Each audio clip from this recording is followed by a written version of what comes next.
Now for Puja one has to understand.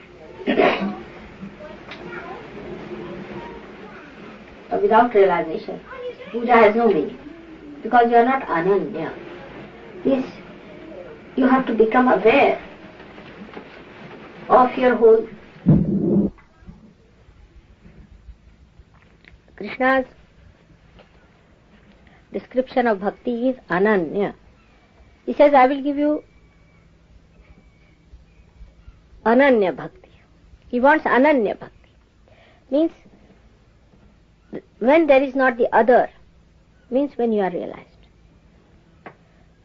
Otherwise he says, Pushpam Phalam Toyam, a flower, a fruit and a water. Whatever you give me, I accept. But when it comes to giving, he says, you have to come to me with Ananya Bhakti. Means when you have become one with me, then you should have the devotion, not before that. Before that you are not connected. Now puja is the left hand side projection. It's a neutralizing of the right side, very much. Especially for people who are very right-handed, atmosphere which is very right-handed. Puja is ideal for them. It's the bhakti, it's the devotion that you project. Now what happens actually when you project this puja? It has been found out. And now as I am telling you, that first you have to awaken within you the deities that are still asleep by worshipping them. But as these deities, primordial deities, are with me, you worship me, and every deity in me is awakened by which your deities are awakened. So first your vibrations must improve to receive. If the reception is not good, what's the use of any puja or projection? So first of all, we sort of prepare our instrument or prepare our projecting instrument. That preparation done by praying to different deities, as we call that a Kundalini Puja. By praying to my Kundalini, you improve your reflection. Because then the vibrations from me start flowing into yours and they awaken it. This is the projection as far as you are concerned. Once the instrument is all right, then you project outside. And now how do you project? By worshipping the goddess as the protector of the whole universe. Praising her different attributes, even her face, her hands, everything has a meaning. Praising her powers. By saying that, by repeating that, you echo in your projection her powers. And then your projection becomes that powerful. It's a very subtle happening that takes place. It's miraculous. These things look so simple, like just washing my feet. Simple thing is washing my feet. Now see these feet, I don't know if you see the whole universe, I see them and I really get stunned by them.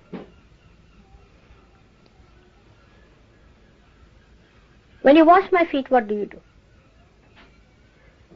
Actually, my feet have been working very hard.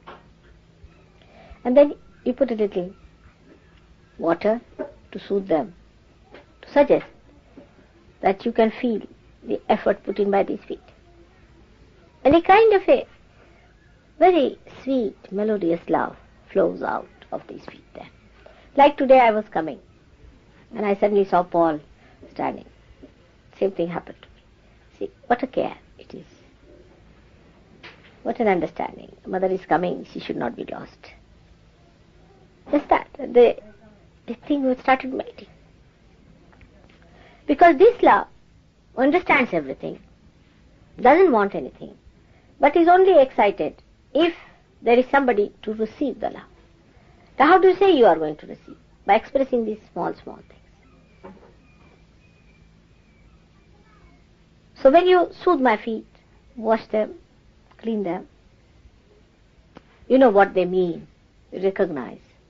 That recognition, how are you to show? You see, these ceremonies, little ceremonies, are important because they express your recognition. It could be absolutely dull, dead, and finished. And it could be absolutely living if you know why you are doing it. Then you apply some oil and things. Again, soothe my feet. Just to say, Mother, you have worked very hard. Your feet have worked very hard.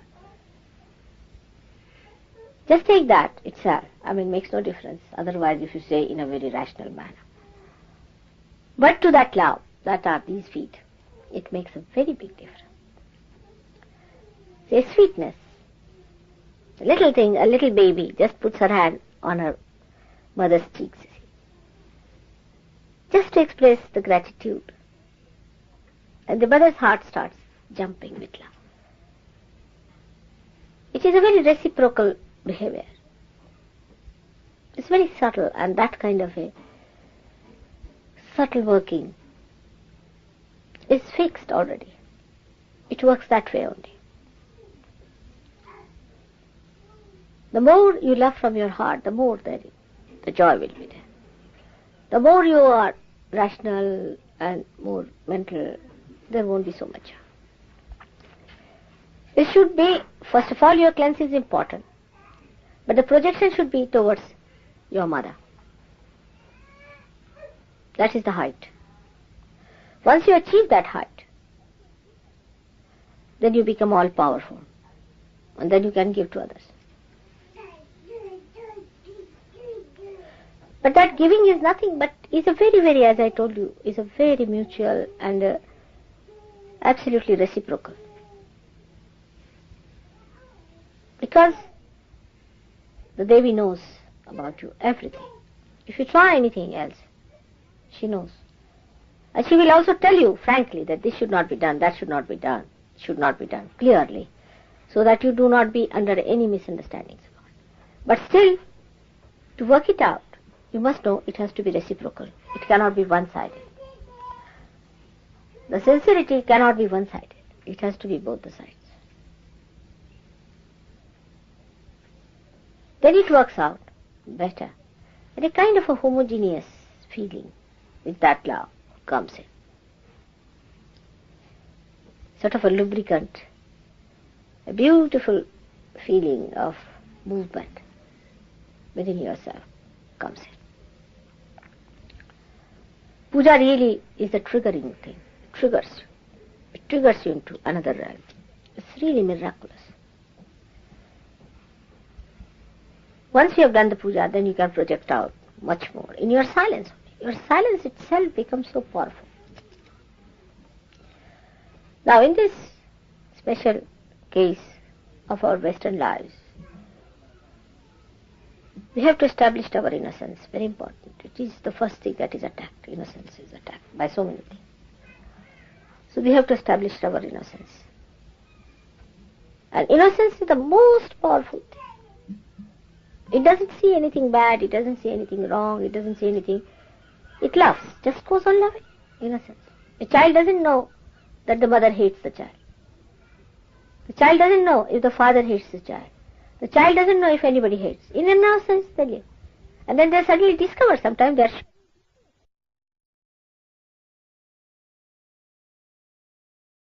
how people are. They don't love. So Ganesha is very important for the Western culture. Very important. Because that's the essence of everything. I think that's the most essential. That's why we worship Ganesha first. And Ganesha was created first of all. Because he is the eldest son. He is the first son. He's the eldest brother you have.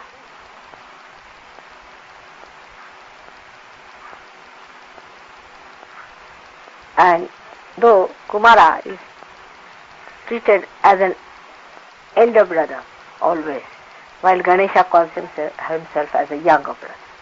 So he was the first created. Because he remains young always, never grows. So in a way he is always younger to you also. It's a very, very subtle understanding. A very young little thing is so much wiser, his wisdom. Can you imagine? A little baby is so intelligent. A little baby so wise, much more. He is like a grown-up little baby. A very matured, wise little baby.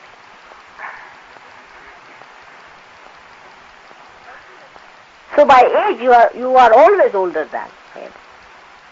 But by wisdom he is the eldest. Then like this you should understand how we evoke all the deities within us by doing these small things, by saying their mantras, because now you are awakened. Every word you say is awakened now, is Siddha mantras. On this Guru Puja I am really going to give you the way of how to do the Siddhata, is the establishment of the Siddha.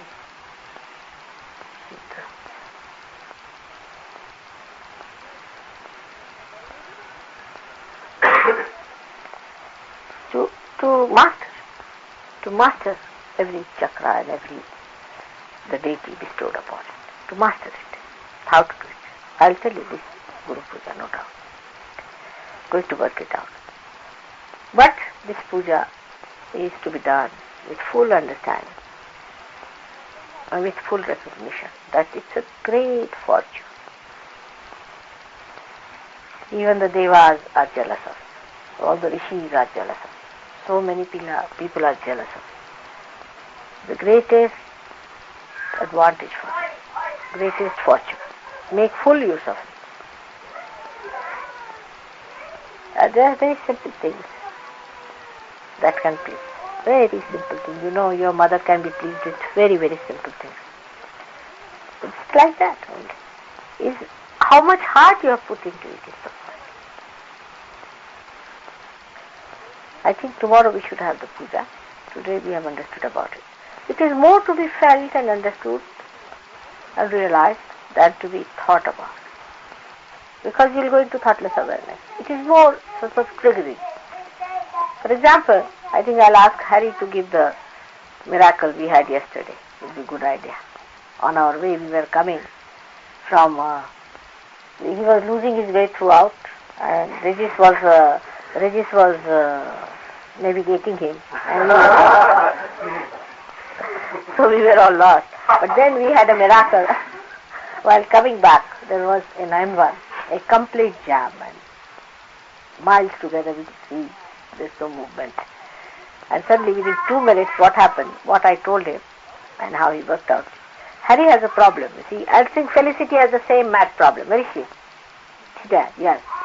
You see, like, to get after everything, you see, to do it. Now, he thought that I have told that you put your attention inside. Now, he has a slope in his left side, as she has to. And when you do it too much inside, you go on the slope. So, Harry being a wiser person in this respect, because he has not been a psychologist, he does not do that much. But Felicity does that, is to go overdo it. I mean, she goes down very, very deep into her subconscious. While Harry understands there's something going wrong. I never said that you get after anything. Now, put your attention inside means, if you get realization by that, if you don't get realization, means something wrong somewhere. You have lost your way. That's the main point. So, I told Harry that you don't put your attention inside because you go on the slope. Your car is such that it doesn't go other way around. It goes into the slope. It doesn't go to the heart. So best thing is, now you become active outside and forget about it. And after some time you will receive a balance. I said, at this point, now he was trying to worry about the traffic. The other, Mr. Navigator, was also busy worrying about it. So I said, now, just now, you do not pay any attention anywhere. You just project outside and think of everyone. How we are going to give them that. Only I said like this. And he started doing it. I said, you never see the trees, you never do this. And then what happened with that? Within 2 minutes time. Everybody, Chaya was there, all of them. Suddenly they found that the whole M1 was empty and they were rushing fast. There was not hardly 1 or 2 cars. The whole M1 was empty, absolutely. And they did not know how it happened. Just they were there. And none of the things which we were going. Was that yesterday afternoon? Huh? Was that yesterday afternoon on the M1? M1. South in London. Not today, yesterday. Yesterday. When we were coming. Because I was in the coach there. Is it? Traffic jam, yeah. Yes, you were in the traffic jam. The whole traffic jam. It's weird, suddenly. Suddenly clear, you saw it? We were 1 mile from the exit, we stopped dead. And then we stayed there and suddenly it went, there's no cars. I don't know where they went. Suddenly the whole thing cleared up. And suddenly they realized that they didn't know how it cleared up. He speeded the car. I said, how? He said, the car. Don't know. And all the things that were in front of us and all that, God knows where they disappeared. Such huge big things and on the sides and this and that. Nothing. This is what is Maya. That upsets you. Project yourself out.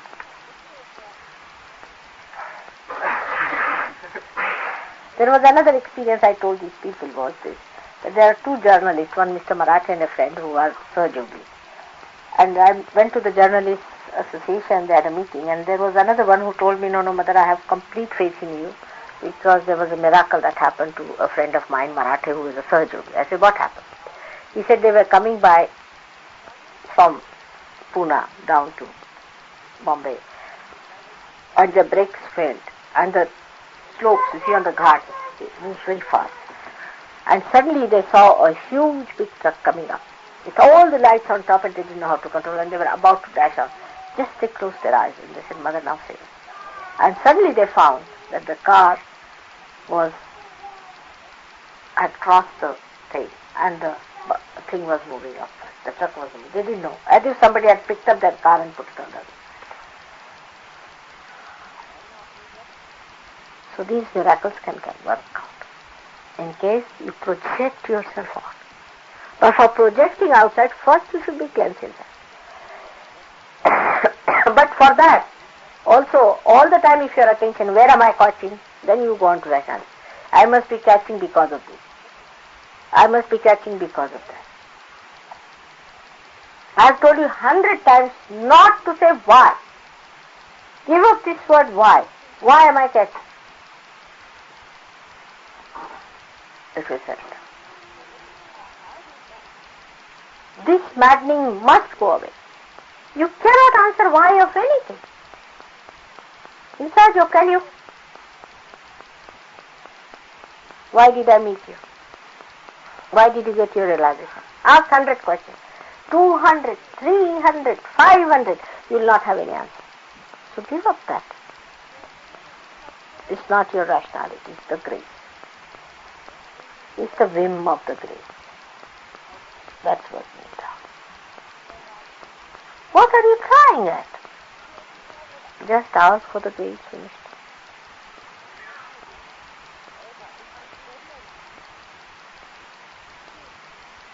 Silent. It works out. This is maddening. You will become mad people. This is the greatest madness, that people want to know why of everything. How can you understand? You don't have that chitti to understand it. Can you explain? How can I? If you make a little ant understand human civilization and this dirty politics you play, it may understand, but you cannot understand why of God. This is the relationship. So now you give it up. Asking questions like that. It's too tremendous for this rationality.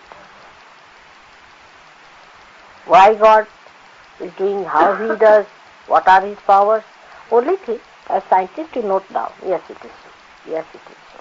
Yes, it is. Verify it and note down. Only your awareness is changed from the scientist, that you can see subtler works. But why it works, that is Him. He'll do what He likes. Who are you to question God? How can you question God?